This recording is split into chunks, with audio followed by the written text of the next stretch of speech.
for too much. Jena. Oh, wow.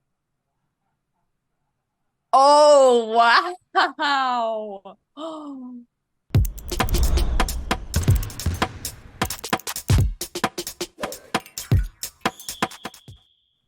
Welcome to Oddball. I'm Kermit D. Frog. Yay! We got a hell of a show for you today. Kermit doesn't say hell. It's Wednesday, Charlotte. What do you think happens on Wednesday? Word count Wednesdays. That's right. Your SAT math section comes back to life to haunt you, Charlotte Wilder. Also, I don't want to talk about it. A little bit later, we introduce our gambling expert, Jena Garcia. She's going to help us with some gambling insights about the FIBA World Cup. But first, Charlotte. Yes. Ben Simmons had a very in-depth interview with the Hall of Famer Mark Spears on Anscape, and he had a lot to say, but particularly this quote caught my eye. For me to come back and dominate will be great. I don't intend to come back the same player I was last season because that's not even close to where I am. I get excited because I'm like, damn, I would expletive delete it on the player I was last year, but I know where I was last year, so it's easy to say that. But it's fun to go and do the thing that you love when you're out there. That's really it for me. I don't really ask for too much. Charlotte, how do you process Ben Simmons saying that he's ready to come back and dominate people?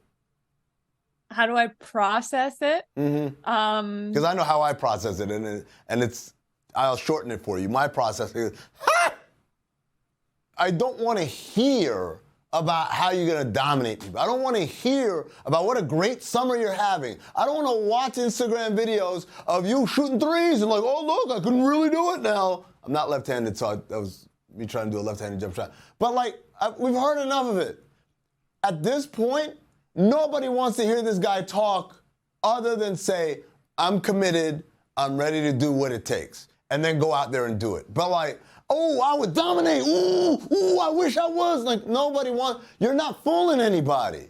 Well, I think he's also not helping himself by doing that, because all that happens is he either goes out and does it and everyone's like, cool, you did the best job you could have done, which is sort of what we expected from you in the best possible scenario, or he falls short of the thing he said he would do. But I do think that this could be the year that it happens. Do I think it's smart for him to say it? No, but I do think that there is a chance. I mean, he's finally, a back injury is nothing to sneeze at. For sure. So maybe he's feeling better. And I also think that everyone in Philly, I mean, I know people have said this before, and obviously Simmons not going up for the dunk at the end of Game 7 in the Eastern Conference semifinals was a very bad decision, but also the Sixers blew a 25-point lead in Game 5. And then last season, you see Embiid, who was the MVP, and his points per game average in the regular season was what, like 33.1, and he drops to like 23. Those numbers are not exact. I can pull them up, but it just sort of shows that like this guy took a lot of the heat. And I know that obviously I wasn't in the locker room. I'm sure there was stuff going on that made him deserve that to a certain extent, but I don't know. I think this could be Ben Simmons' year. I think maybe this is a redemption story, Amin. Again, when he's at his healthiest, when he's at his best, he's a very enjoyable basketball player to watch, and I think he can help a lot of teams with the way he plays basketball, particularly the Nets. I mean, they don't really have a pure point guard, so to speak, so he would fit in perfectly in that role. All right, Charlotte, how are your knuckles feeling? Nervous, but ready to go. And they look ready to go for sure, like you want to punch me in my eye. But instead, we're going to be playing word count. So 1, 2, 3, 4, 5, 6, 7, 8, 9, 10 words. Answer the question. Coming up next. Time for the segment that weekly tests Charlotte Wilder's ability to perform rudimentary arithmetic. That's right.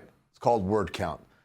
You were very, the way those fingers went up, I was like, whoa, FCC violation if it existed for YouTube, which it does not. Charlotte, I'm going to read a series of questions to you. You will do the same to me. We've got to answer them in 10 words or less, hence the finger is flying. Your first question, Charlotte Wilder, is Who is the closest comp for Dirk Nowitzki in today's NBA, and why? Kevin Durant, because he's tall and can shoot threes. You know, it's funny the way she counts with her fingers because of her background. It looks like Back to the Future where Marty's starting to disappear because his parents haven't kissed yet at the Enchantment Under the Sea dance. Charlotte, you've seen Back to the Future, right? I've seen Back to the Future. That's Wow. like one of the few things I've seen when you asked me That's that. an upset. I forgot to change my background from the James Harden segment, so I'm just doing a random word count with James Harden line behind me. It feels look, right. You want that, what do you call it? You got to earn it. Sponsorship. I want that spawn con. You want that spawn con? You got to earn it. No, all right. Are you ready? Yep. Derek Fisher to coach Catholic high school in California. How's that going to go? Well, because most high school coaches are unsophisticated. 8 words. Yeah, you know what's funny about how you count? I mean, you bring one hand up and then the other hand when you need it. I don't know if I need the second hand. I know, it speaks to your confidence, and I'm sitting here like all my fingers lined up, ready to go. Anyway, why do you think that Derek Fisher is sophisticated?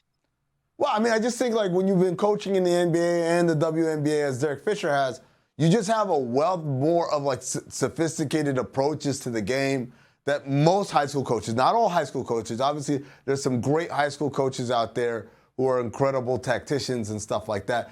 The other part of it is you have a clearer idea as a former player, kind of the player development stuff that really matters. And Derek Fisher was not a star player in the NBA. He had to work. He went to a small school, Arkansas Little Rock. He was barely a first-round pick.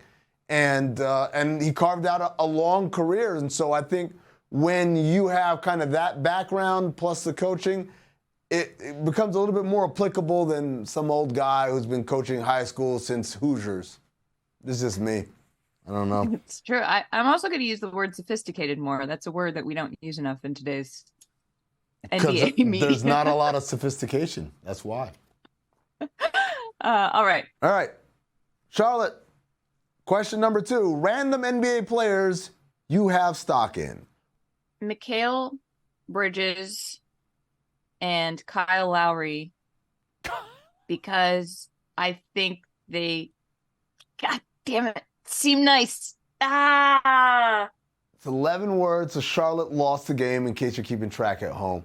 Kyle Lowry? You got stock in Kyle Lowry? I like his interviews. I like his kids. Also, Mikal Bridges, I've said this before, he told me a very nice story about going fishing, and those are the 2 players who come to mind, and sorry that I did it in 11 words, and sorry that Kyle Lowry's barely in the league anymore. I'm just being honest. Did you go to Villanova? Like, what? I don't know. I don't know. I can't accept the heart wants what it wants. I'm just saying, Kyle Lowry, it's not that Kyle Lowry's barely in the league. Obviously, he's still in the league. He's still on the Heat. He played a big role in their finals run. I'm not trying to end Kyle Lowry's career. I'm just saying, usually when you buy stock, it's in something that has a chance to grow, as opposed to, hey, I'm going to buy stock in Kodak. That's where it's at. Okay. I thought that was just like, who do you like? I'm not good at investing, if anyone's wondering. Clearly. All right. We're moving on. Who are 2 best current NBA players who could not guard each other one-on-one? Oh, easy. They play for the same team. Kyrie Irving and Luka Doncic. There you go. That's why I didn't need the second hand. Right here. Yeah, One hand. I get it. Oh, cool. I'm good at talking short. These are 2 of the greatest individual offensive talents we have in the league. They are incredible. They are magicians. From an entertainment standpoint, I love watching them play. Neither of them defend anybody, and I could shudder to think of them trying to defend each other. It would be the longest game of, if we got to win by 2, it would be the longest game of one-on-one ever. We'd be going like 400 versus 401, you know? I want them to add this to the All-Star Skills competition. 2 people who could not guard each other trying to guard each other. I would watch out of that. We'd be there all day. That's the problem. Like, we'd just be there all day. But it'd be funny. All right, last question for you, Charlotte. You can add any current player to the Celtics right now without giving up anyone. Marcus Smart. Are you high? Because I miss him. In the league. Hey, did we have an injury that happened in Boston recently? Yes. Porzingis? What position does he play? Center? Are there any good centers out there? Okay, fine. Jokic, whatever. I love Marcus Smart. At least you got it under 10 words. I'm not even going to give you your last one after that. I'm kidding. What current player would prime Jordan have the hardest time playing against, and why? Nikola Jokic. Because he's 7 feet tall and 280? Question mark? 280? 280? I don't like. It's just like it's. I mean, I feel like. Why are the questions worded like there was a word count for the questions as well? Like, you could have been like, what current wing? Or, you know, like you said, I what might current just player? be reading them as though I'm counting. You are reading them like that. But no, I mean, just saying, like, it's going to be Embiid or Jokic. It's going to be someone who's physically way bigger, stronger, someone that he could, guarded back in the day. He wasn't guarding Patrick Ewing and Shaquille O'Neal and those guys. It's the idea that Jordan was perfect at everything. Guys, it has to stop. I remember I got in this argument one time, and I don't like the Jordan versus LeBron argument. I think it's dumb. I got in an argument with my cousin who was trying to tell me that Jordan was a better passer than LeBron. I'm like, this simply isn't true. But he averaged. I don't care what he averaged. Like, LeBron is a passer. He's a guy who enjoys passing the ball. Jordan was a scorer. Like, just because he's the greatest player of all time in your estimation doesn't mean he was the greatest at every single aspect of the game. And it just drives me nuts. Oh, I love that you just backed yourself into a LeBron versus MJ argument in August. Oh, like, as opposed to doing it in, like, December? No, it's just like really on the nose. It's amazing. Yeah. Good work. We're doing an NBA show in the summertime. Yep.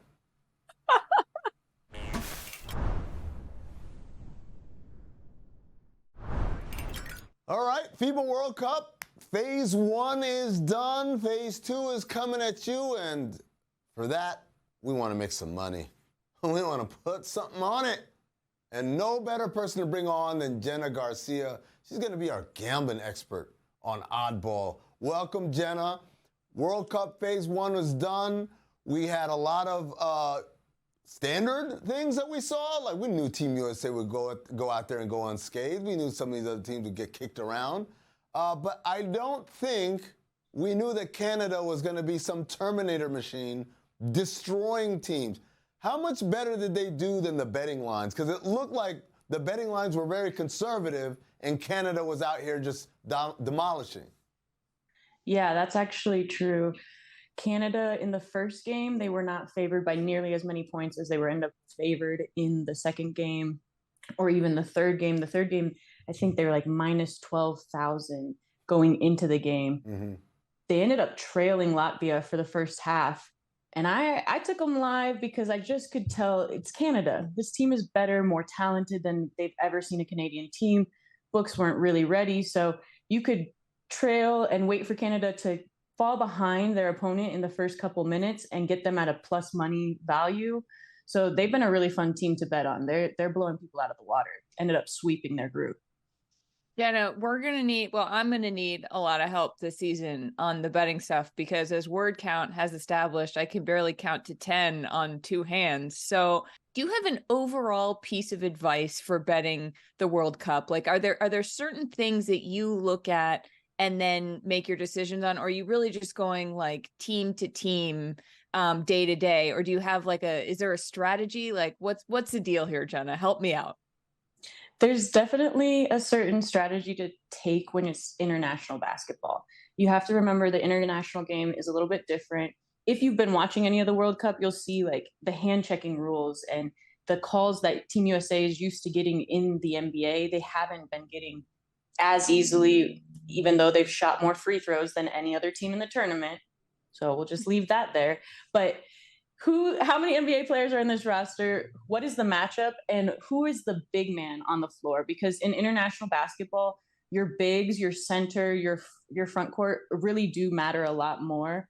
That game can dominate and change the entire outcome of the game. So when you do have like Jonas Valanciunas, for example, as the big man on a team, he fits two of those categories. He's in the NBA and he's a big man. So that matchup is going to be tough for any team going up against him. Jena, we talked about Canada being excellent. Are there any kind of dark horse teams that have been consistently beating the spreads? It's been tough to bet on these games. You have to get your bets in the night before because they are in the middle of the night. I thought Jordan was going to cover 43.5 points because of their star Hollis Jefferson, but unfortunately 43.5 points was just too few points to cover. Like they needed 48 because the US blew them out of the water. I thought that they'd be able to keep it a little bit closer, but unfortunately they were not. One thing to capitalize going into the second round is that there will be a I don't want to call it a loser's bracket, but a loser's bracket.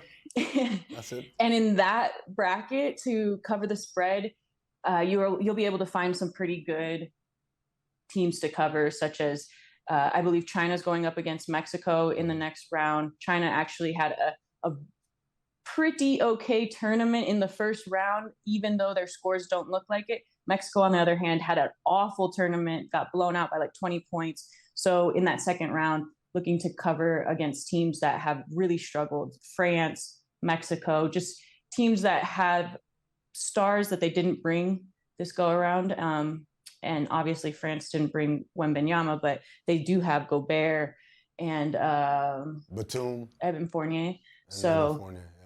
We thought they were going to be a lot better, but I would take the spread against teams like Mexico, like France, trying to think, Iran, teams that were able to keep it close but aren't getting the wins. Was France the biggest disappointment in terms of, and from a betting standpoint? Obviously, them losing their first two games was disappointing, but even from the lines, was that the biggest disappointment of the tournament? Probably just because of their ranking, their FIBA world ranking, their top 10 in the world. The one team that had a worse tournament than France would be Argentina. Top 10 team in the world, and they didn't even qualify for the World Cup. Ended up losing out to Venezuela and Brazil in tiebreakers. Two teams that are okay. Brazil definitely is getting up there and competing with teams like Argentina. Argentina was the runner-up 4 years ago in this tournament, though. So for them to not even be present is way worse than what France did by losing 2 games. Jena, so if France was sort of the biggest disappointment right now, are USA and Canada the front runners? And what do you see as a team that could possibly upset them? Like, what are the lines saying in terms of here's something that could happen when it comes to the top dogs, if you will? Canada and USA still the front runners right now. Canada still at plus money to make it to the finals, and then it's still plus money to win the final. I think that would be a great matchup just because of how many NBA players are on those two matchups. But it is kind of thinking a bit myopically, right? The rest of the world wants to see their teams play, their stars who never get to play in the NBA. And everyone from the USA is just focused on, let's get USA Canada in that final. They're definitely the front runners. If there was a team that I like, Latvia is playing really well. Super, super good basketball. Davis Bertans on that team. His older brother is actually the captain of that team and won't be playing anymore because he re-aggravated an injury. But that team has looked and kept games much closer. In the second round, basically, Group B and Group A, the two best teams will come together and then play each other. So I think the second round will be a really good round to be watching, just as far as who we think will advance. You'll start to see like the best teams are going to be weeded out. As far as player props, have you been doing any player props, and who are some guys out there who have been performing well for you? One thing with USA and Canada, player props wise, is you know which players kind of control the ball, which players have the ball in their hands the most. So Paolo Banchero has been a great player prop to take. As far as his points go, he's coming off the bench and still being able to get 20 points, 18 points. Anthony Edwards, SGA. He's had a few slow starts, but ended up still like hitting his mark when it comes to player props. The other players I really like are the support players, right? Those bigs that we talked about. They will get like 11 plus rebounds per game. You'll see guys getting a ton of rebounds. From Puerto Rico, I've been really hammering Tremont Waters. He's from the Boston area, Charlotte. So hey, let's go. So DraftKings. Yeah, he's a fellow Bostonian, and he plays for Team Puerto Rico. He's like averaging like 9 assists per game. So he has the ball in his hands a lot. You'll be able to like ride home those kind of players. The point guard always is going to have the ball in his hands, so you can take his over on assists. Jena, this might be a dumb question. Well, a lot of my questions can be dumb questions, but Austin Reeves, everybody talking about whether he deserves to be a starter or not. Can you bet on that? Like, are there props for individual players and whether he'll be a starter rather than coming off the bench? What's the deal there? I haven't seen the option to bet on him to be a starter, at least not on our wonderful DraftKings platform. That would be really fun, though, to see if that were the case. I don't think it will happen just because there is so much talent on this team that I think coach is just wanting to bring them off the bench and kind of rotate them in. If you've watched Team USA's strategy, nobody's getting like an outrageous amount of minutes. They're not riding one player too hard. So I don't think that Reeves will start, but maybe when it comes down to the final, if they really want him to be out there, he is scoring more points, or he has the highest efficiency on the team. If it ain't broke, don't break it. Come on, guys. Like, hey, so they're winning. Everything's going good. You don't need to do anything about that. Jena, before we let you go, obviously beyond gambling insights, you covered FIBA Americas last year. You went down there in person and covered the tournament. You are obviously living in Denver, a huge NBA person as well, covering the Nuggets. Compare and contrast a little bit the international game from the NBA game. Particularly, I know earlier you said the importance of having NBA players and having a big on the floor. But what are some of like the stylistic differences that factor in for you that you noticed from working this last year? The post play, the big man play, having a big man to feed it to from the outside is really key in the international game. One thing that Latvia is doing that has been really successful is driving and dishing like an NBA game, right? Doing a lot more drive, dish, work it around the perimeter. And that's what's been working for Latvia. So while the international game is different and you can defend much harder on your guards, you can hand check. There's not the same rules, not the same foul calls that you would get called in the NBA. I still think that post play is so key, and being able to have somebody to dish it into the post and that person being able to get a bucket. We saw a guy from Egypt, from Iran, big guys who were Egypt blew out Mexico yesterday. So that's an incredible win for that country. Mexico outranks Egypt by at least 10 slots in the FIBA World Rankings. So for them to get that win says a lot. And it's all comes down to the fact that Mexico doesn't have a big man currently who is as healthy as he was in the past. He's a bit older. And so they didn't have somebody to defend in the paint. And if that guy can get a bucket every time, it's going to be over. That's what you see. Serbia's playing just like Jokic plays. Get it into the paint. They have a couple of guys who play just like Nikola Jokic plays. And I'm sure copying, their NBA star who happens not to be there. But a lot of the international teams are attacking this tournament in a way that NBA would attack, with driving and dishing. One thing I saw in the Americas teams, Puerto Rico, Brazil, Mexico, those teams do dribble the ball a lot more. They have the ball in a ball handler's hand a lot more. And I think that's what's not working for them. And that's what has led to them struggling against some of these Euro teams who are doing a lot more passing, a lot more pick and roll offense. Her name is Jena Garcia. She's going to be giving us all of our gambling insights this year on Oddball. Jena, thanks for joining us. Thanks for having me, guys. Thank you, Jena. All right. Jena, how are your knuckles feeling? Jena? Did you do that on purpose this time? I didn't. You know what this is? Too many women What?